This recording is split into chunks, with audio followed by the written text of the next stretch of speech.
What's going on, guys, and welcome on in. Today let's try a new series of videos where we're going to cover the week by week banners.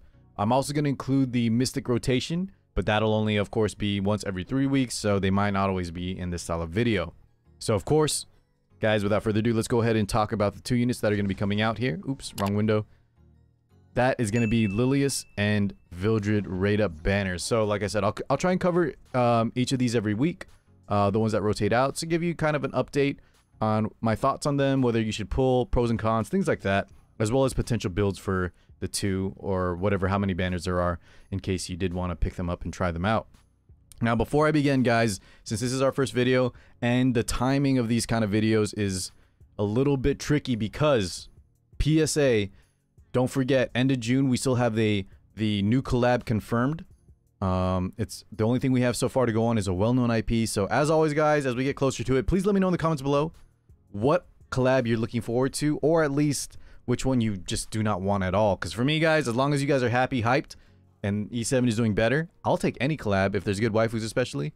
Just maybe not something like Sonic the Hedgehog, right? That for me, I'm not too picky with that. Let me know what you guys want. But new collab coming in June, and before that or after, I'm predicting before though, guys. Don't forget, we have the holiday units, the summer units, Holiday Euphine and Seaside Bologna.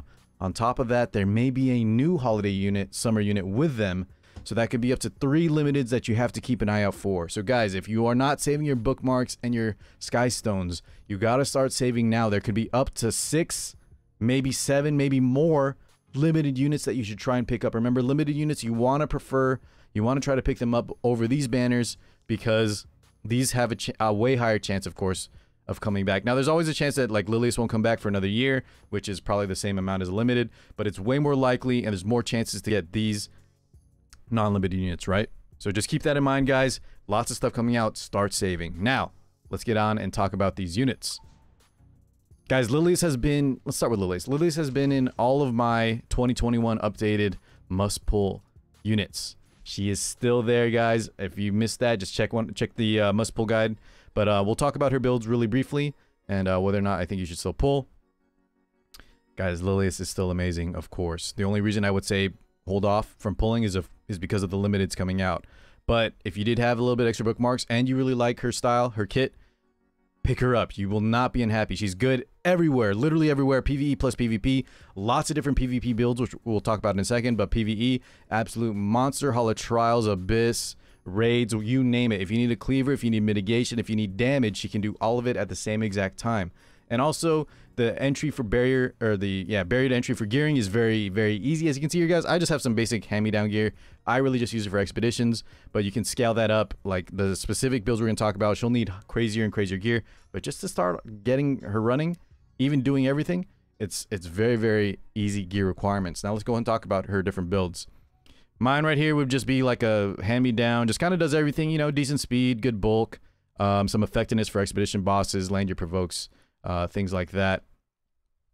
CR pushback as well for PvP. The thing is though, guys, the 3 different builds, let's go ahead and start. This would be the standard all-rounder. Of course, it's not very good gear. You can get up to like 250 speed even in the all-rounder build. Some effectiveness if you want to land the provoke. Otherwise, you need to bring souls for her S2 soul burn, and then make sure, you know, the speed and the bulk are up to par. You kind of ignore attack on this kind of build. Crit damage you ignore as well. Now, speaking of attack, crit, damage, we would build the cleave style build, which is increasingly popular lately, guys. And we would try to go for, you know, at least 85 crit, preferably 100. Good amount of crit damage. I would say 200 plus, 250 if you can. Try to have the speed on point, but that's more speed tuning, you know. And then you don't really need attack with that because, of course, her S3 will take from the highest attack unit on your team. So things like Holiday Euphine, Little Queen Charlotte, who we're going to talk about here in a second, guys. She just steals the attack, and she does insane cleave damage. The third build, of course, will be a high effect resist build, where she can cleanse the team while not getting debuffed. Also very strong versus a probably like Bazaar, guys. If you like Lilias, you play PvP, PvE, pick her up. The only time to save would be, of course, is because of the limiteds coming out. All right.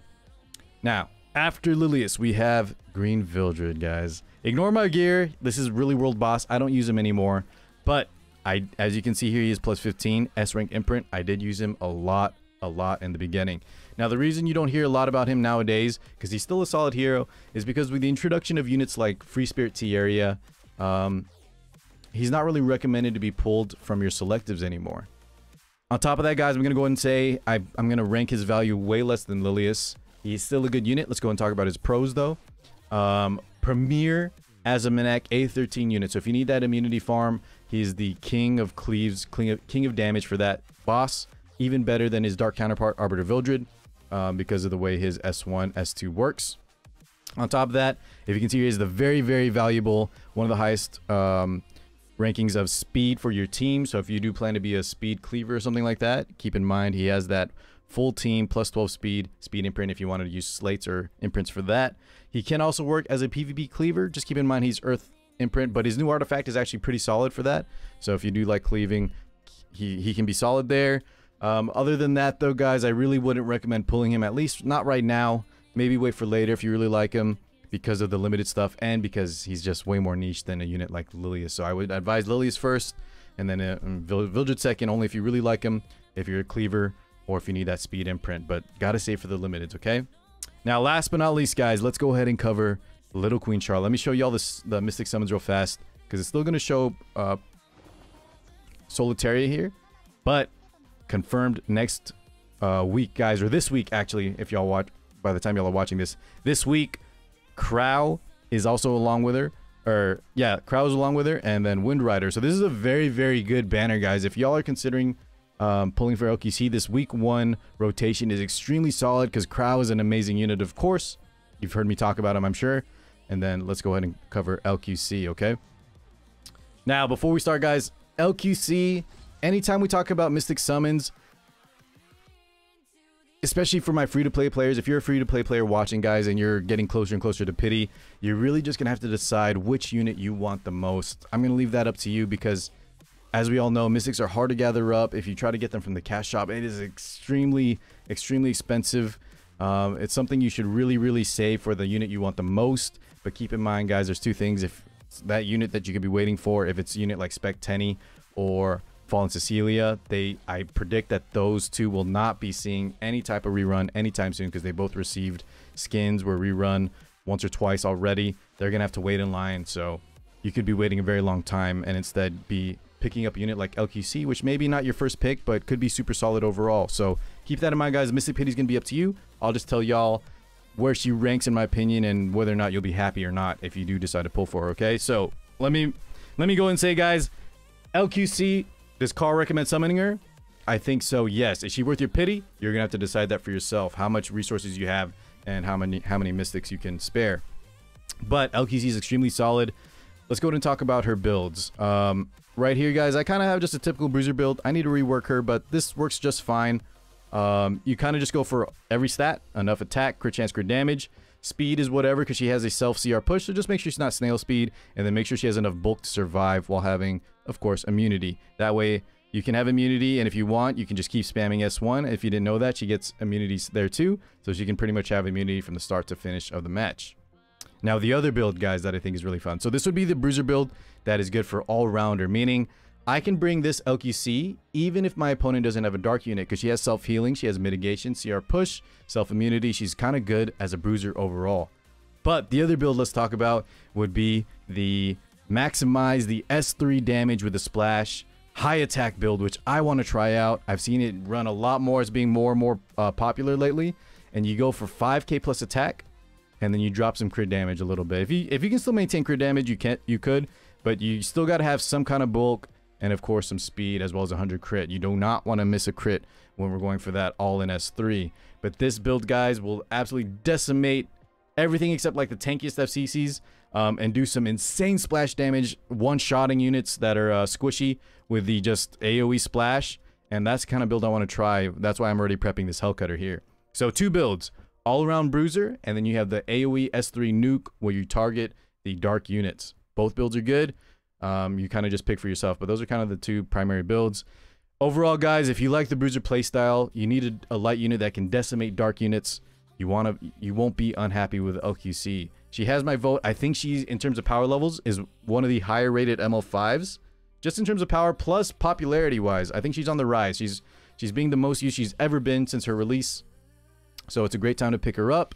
But of course, guys, if you're waiting for that one ML5 like Ambitious Tywin or Last Rider Crow, you're going to have to just wait and hold out for them because, you know, Mystic Pity is very valuable. You got to save. But it's up to you. If you do like LQC, you will not be unhappy. She's an amazing unit. Just make sure you like that Bruiser playstyle, okay? One more thing, guys. If you want to stop by the live streams in terms of predictions, we can kind of predict a little bit who might be coming out soon. Of course, Smilegate, never rely on that because Smilegate can just curveball and bring out whoever the heck they want. But we do kind of have a lineup. Like I predict Sageball and Ambitious Tywin to be coming out soon. Of course, Ruel is confirmed with her skin. But we can kind of predict what's coming out in the near future. But just, as always, Smilegate can just bring out whoever they want. Alright, guys. Now, you might hear the term Bait Banner 2. Everything is a bait banner with these limiteds around the corner, but I still want to talk to y'all about all the potential summons and things like that. Hopefully this helps you out a little bit. Decide, guys. Remember, save for your limiteds. We'll talk more when we get more news on them, and I'll keep continuing telling y'all about these banners. One more thing, guys, on top of the other comments I asked y'all to leave, let me know what other kind of content you want to see. And yeah, with that being said, guys, thank you all so much for watching. I'll catch y'all in the next one. Peace out, guys.